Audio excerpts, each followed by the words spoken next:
Hello and welcome to Lord Fenton Gaming Reviews Wasteland 3. I'm your reviewer, Lord Fenton. Today's review of Wasteland 3, we're going to go ahead and ask the burning question. Is Wasteland 3 worth your time and money? As always, like, comment, and subscribe to my channel for more reviews like this. And do not forget to hit that notification bell so it'll be updated and more. So let's find out if this game is good, bad, or in the middle.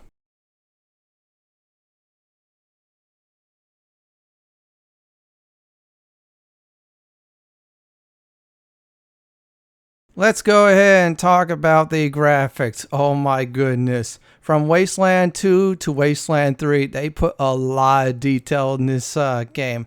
Not only it's isometric, but your characters look very good. The surrounding, for example, this damaged area, it looks like the damage is really there. Also, I'm going to show you the cutscene too, which they did a great job on. Now, there was a big change from Wasteland 2 to 3 to add cutscenes like this. Oh my goodness, they did a great job. Facial expressions, the snow in the background, even the armor looks pretty good. I'm playing on the PlayStation 4, it looks great. Imagine this baby on the PC, this same old cutscene. It'll look a lot much better. Let's go ahead and skip to the combat. I'm going to say this right now, they didn't go in the cheap department for the combat graphics too and animation. Oh my goodness, they did a wonderful job of that. You can see the foes on fire, which is really good. Now, even for the cutscene when you saw at the very beginning of the game, that was well worth looking at. So I feel like Wasteland 3, they didn't cheapen the effect on this isometric RPG, and that's a good thing.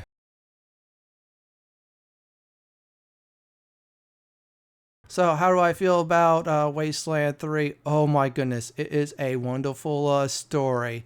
So the premises of it is that Arizona's in trouble after the end effects of Wasteland 2. They need supplies, so the Patriarch gave them an offer they cannot refuse. If they send a team over from Arizona to help out the Patriarch and his problems in Colorado, he'll send supplies. Well, things are not what they seem. There's so many good elements from the story, the characters you love or hate. Also, even the side mission story part of it is fun to do and experience. Only thing I was a tiny bit disappointed was towards the end was a little bit rails on, but still, your choices that you made out through the game does matter. I'll talk about more about the choices. So I felt like the story is wonderful. It sucks you right into it. And you could play it over and over again to get the different endings. And that's a very good thing.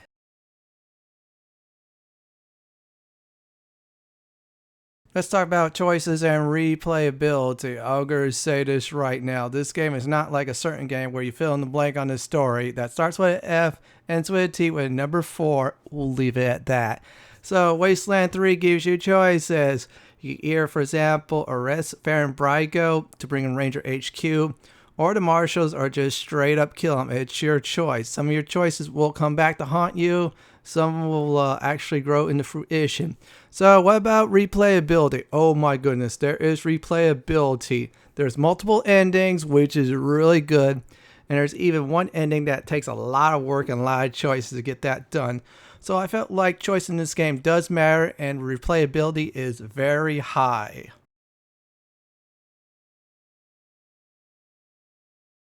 Let's talk about the gameplay first. I absolutely love it. It's isometric. I love that view. You can freely explore around, interact with objects, talk to people, go ahead and sneak attack them, which is good. As for the controls, they're very simple to move with, interact with objects, or in case you want to assassinate people. So this game did a wonderful job not only on the controls for the consoles and the PC version with the point and click.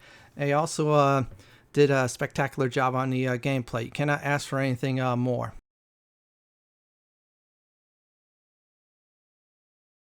What about the user interface? For the most part, the inventory is good. It could be a little bit cumbersome, but it's not to the point where it just pulls out your hair. And you can also sort your items by your weapons, ammunition, etc. Move around the menu, for example, attributes in case you want to level someone up. Also skills 2, perks, access to the map is very easy. Same thing with mission logs and reputation. So as for the when you're out of this menu, well, the user interface is very clean. It is not cluttered at all. It has a nice huge view. So I felt like they did a wonderful job of the user interface, but the item system should have a slight improvement in the next Wasteland 4 game.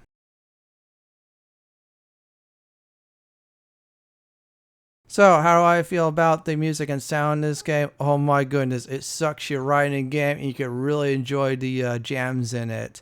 So, the ambience is good for the sound. You can hear the rockets explode. You can hear that sniper shot go off. Now, for the best part is the music, even the copyrighted stuff. So, I'm going to do right now is go ahead and do a sample of non-copyrighted music, and it's very good.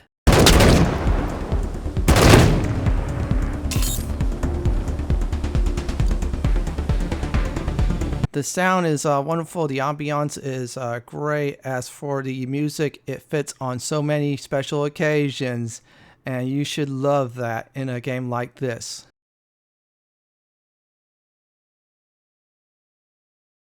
I'm gonna be honest, I love the voice acting. NXL Entertainment definitely brought some people in that could voice act.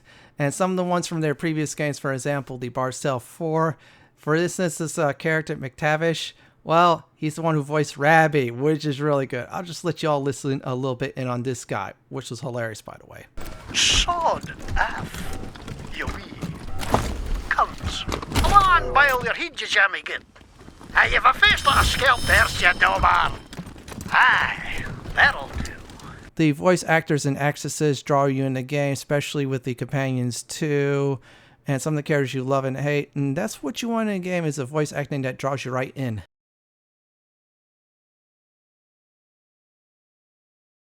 Now let's go ahead and talk about combat and the AI in combat. Oh my goodness, major improvements from Wasteland 2. I'll tell you everybody this now. You could be very sneaky, get the first shot, or else get caught and you get the first shot taken on you. Also get forced into combat via dialogue. Enemies will have AI that's different to each type, also each faction. For example, we're facing animals will charge towards you, and then humans, depending on which type of humans you face, them will stand by, shoot sniper bullets at you, or use mortars. And there's some will just straight up charge you with a melee weapon. Also, there are mutants too. Now, these mutants, they can range from charging you, or if they take enough damage, they explode on you. And one more thing, yeah, not only facing mutants, robots, and animals, but robots too. Now, robots could either shoot lasers at you, or a certain big one shoots a Gatling gun that hurts like crazy. And you could also hack them, you could blow them up, or set certain enemies on fire, for example, humans and mutants and animals.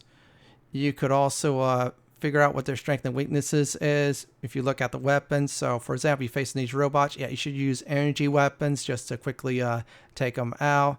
So the combat and AI in this game is really good, and it keeps the flow of the action of this game going. You cannot ask that for anything more than a tactical RPG isometric game.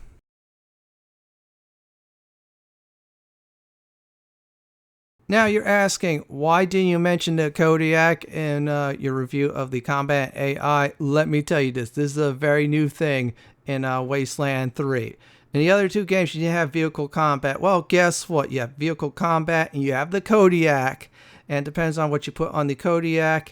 You can have a very strong Kodiaq, or you can hurt yourself. You can also use the Kodiaq as a shielding, or from time to time run people over, which is very fun to do.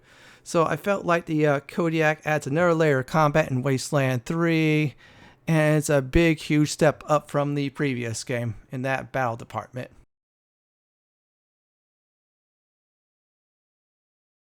Let's talk about the world Wasteland 3, and with us being on the world map, yeah, Wasteland 3 is very dangerous. You can find people that want to kill you, ambush you, or sometimes friendly people. You can explore ruined buildings or bases that someone is occupied, so you take them out of there. Yeah, this game can be dangerous at time in the world, but it's well worth it. There's even radiation back, so this way it forces you to stay in an area that you're supposed to be in instead of not be in. And as soon as you upgrade your Kodiaq's protective armor for radiation protection, yeah, you can explore more. The world Wasteland 3 rewards you for exploration, and that's a very good thing for a game like this. So yeah, I felt like they did a major improvement on the world map and also the world of the Wasteland series.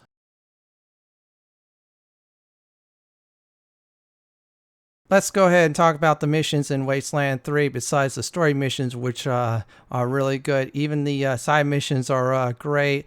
Many of them are well tailored, which is good. Some of them you do discover either on the world map or from time to time to simply talk to people, which is nice. There's even side missions where you could also recruit certain people. For example, Lords of War. That was a very fun side mission going through a old bunker that's full of mercenaries. And NXL Entertainment made you doing missions worthwhile this time, and I want to say these missions are well worth it, especially the reward on many of them.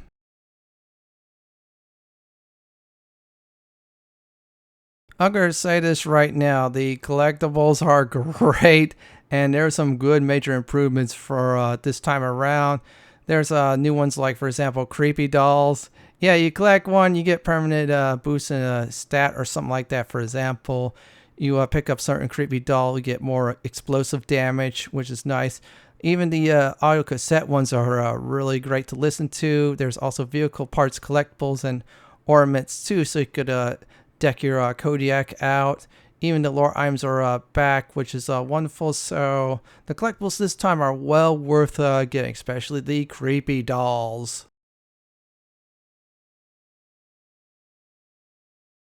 I'm going to say this though, I love the companions in Wasteland 3 better than Wasteland 2. Some of your classics are back from 2. There's some new ones are there as well. For example, we have good old Lucia Weston. Yeah, she's a sharpshooter, and then you get other ones like the sniper slash ammo tamer slash mechanic Jody Bell. And the way to discover them is good. There's also options to not recruit them, or if you want to, just go ahead and kill them. Now, some of the companions in the game have morals. So, for example, if you decide to wipe out Colorado Springs downtown, Lucia Weston, Quan, and Scotchmo won't like that at all. While other ones, like, for example, Fish Lips and, yeah, even one of the story characters you meet wouldn't mind you slaughtering people. So, yeah, companions add flavor to the game. You start out with 4 custom rangers, and then you have 2 companions. You cannot ask for anything more, and I felt like that was a good way to balance things out too in this game.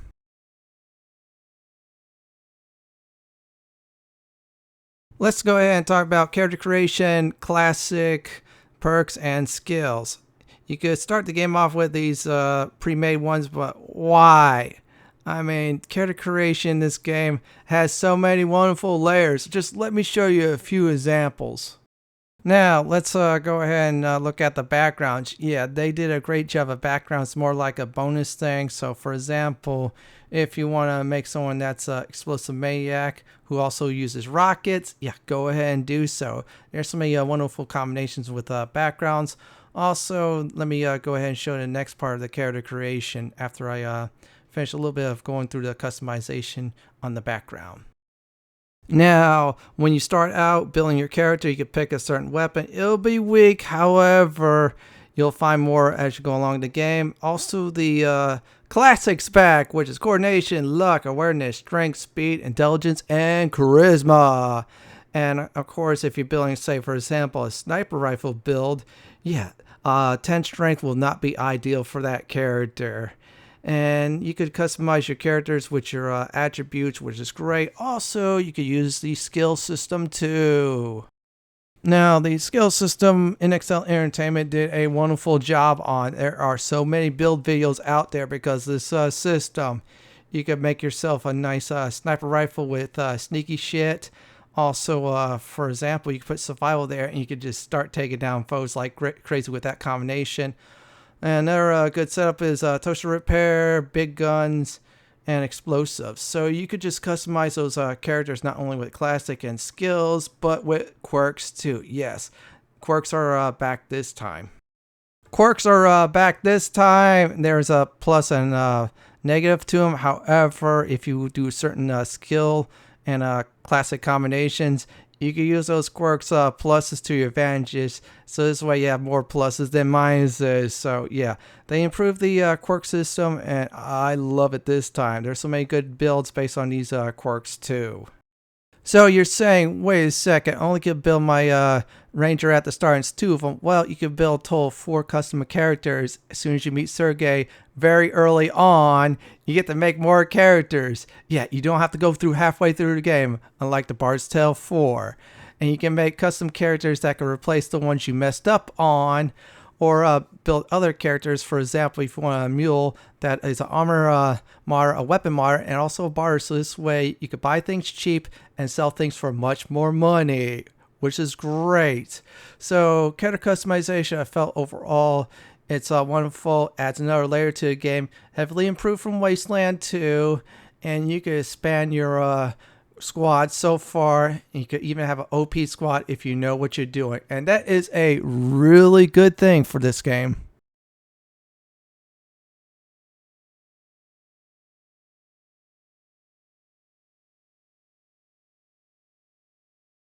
Let's go ahead and talk about the trophies / achievements in this game. Most of them are very good. However, at the time of recording in late October, there's 2 trophy achievements you cannot attain, which is the lore one and the cassette tape. Unfortunately, there was a bug, but the rest of them like this you can earn. So let's hear this pop for example. Last.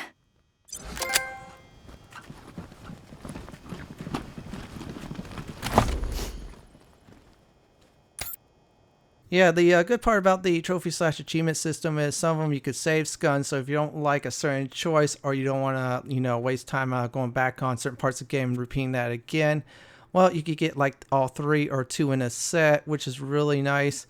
The system's alright. It could stand for much improvement. Now, if the cassette tape and lore one would have been fixed, yeah, I would put that in the good category. Other than that, it needs some work and fixings.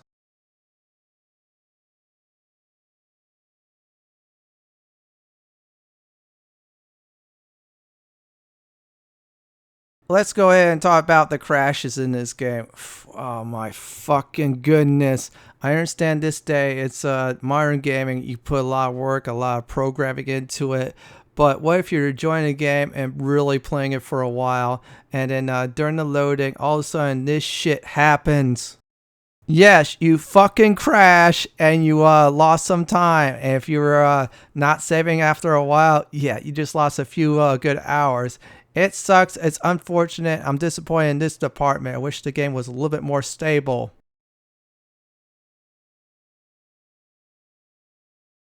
Despite so many wonderful things like the character customization, the story, and more, there are bugs and glitches from time to time. At the time of recording, Precision Strike had a nice bug to it. So for example, you aim at a foe, it's all disappeared. Yeah, see, it's all glitchy. So Fish Lips is all of a sudden invisible now thanks to me doing a headshot to him. I kind of wish there was a little bit more Q&A higher in the department, especially for the consoles, but it is what it is. Other than that, I'm disappointed when I was coming across so many bugs and glitches, especially like this one and the Big Daddies had to face later on in the game.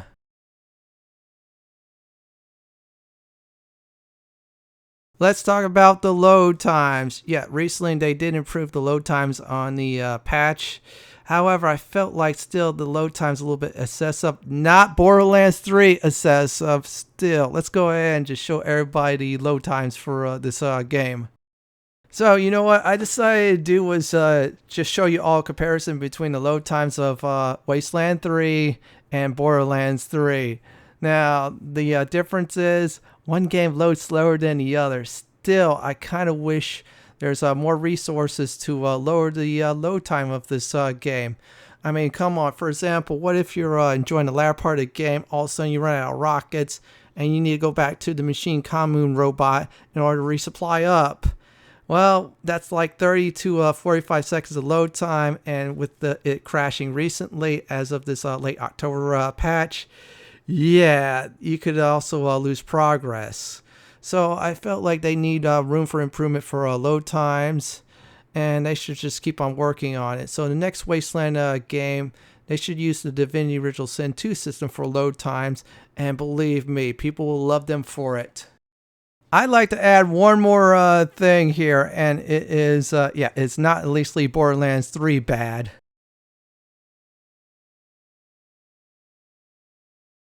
You have noticed during the course of this Let's Play series, I had to turn off some battle music and copyrighted music. Well, you had a choice. Either turn the maximum volume all the way down or let the copyright stuff go. Now, I'm a YouTuber. Usually I have to edit that out. I kind of wish it was like Ubisoft games where there's a little option that turns off the copyright music. This game, fuck no. You're not getting it. And what if you're like playing this for the first time, you're enjoying it, and you're saying, you know what, I'm just going to go ahead and stream this game. As soon as you get to the Jarrett dialogue and the battle happens, well, there's a copyright music. And you get in trouble by the provider you're doing it. For example, Twitch and YouTube. Yes, I do wish more of the companies put that little option turning off copyright music. Unfortunately, this game doesn't, and it's not cool at all. I mean, come on, folks. It's the 2020, and copyright music option turn off should be in every game. Just instead, it's not. It's a little bit lazy, I feel like, and I do wish in the future they do that. So maybe Wasteland 4 will have that little button in the future. So what's my final verdict for Wasteland 3? And here we go. Buy it at 10% off with the score of 8. Despite the bugs, glitches, and problems with Wasteland 3, this game definitely delivers not only on the story, the characters, the voice acting, music and sound, also the character creation. This is a wonderful experience. If you can ignore the problems, you'll definitely will enjoy this game and replay it over and over again to get all the endings. Well, how do I feel about Wasteland 4? Fuck yeah! It should be definitely made. Since Microsoft now owns NXL Entertainment, this will be a great fit for their Xbox ecological system, and it could even be on the PC too. Well, this is it for my review of Wasteland 3. This is Lord Fenton signing off. Thank you for watching, and have a wonderful day or night. Please stay safe. Please subscribe to my channel for more content like this. If you do like what you see, hit that subscribe button and check out my suggestions on the upper left hand corner or the bottom left hand corner YouTube suggestion. Have a wonderful day or night. Please stay safe.